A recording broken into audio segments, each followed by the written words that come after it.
CST. La star de la sélection australienne est face à l'Angleterre ce mercredi 16 août, Sam Kerr aura certainement un rôle très important.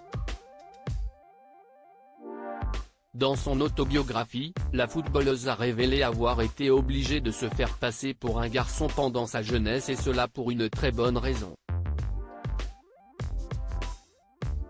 Cela commence à devenir une habitude pour le football français, mais une fois encore, l'équipe de France est éliminée à l'issue d'une séance de tir au but le 12 août dernier en quart de finale de la Coupe du Monde féminine.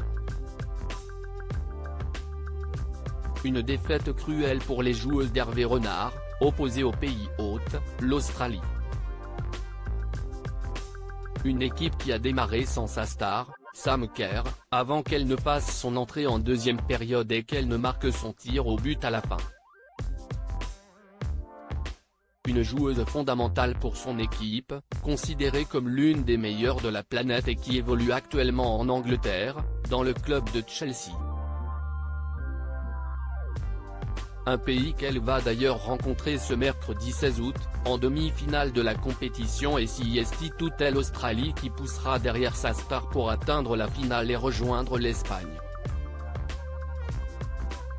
Devenue une star très populaire, Sam Kerr a pourtant débuté comme tout le monde, en bas de l'échelle, et lorsqu'elle était jeune, elle a décidé de se faire passer pour un garçon afin de jouer avec eux.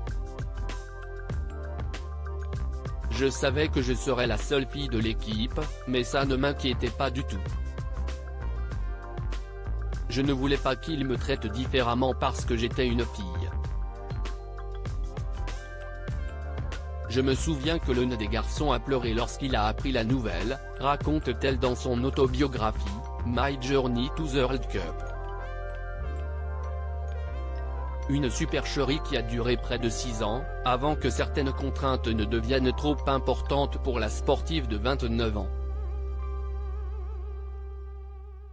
Même si j'étais très douée sur le terrain et que j'adorais jouer, les différences physiques entre les gars et moi sont devenues trop prononcées et le jeu trop brutal, admet celle qui vit une très belle histoire d'amour avec une autre célèbre footballeuse.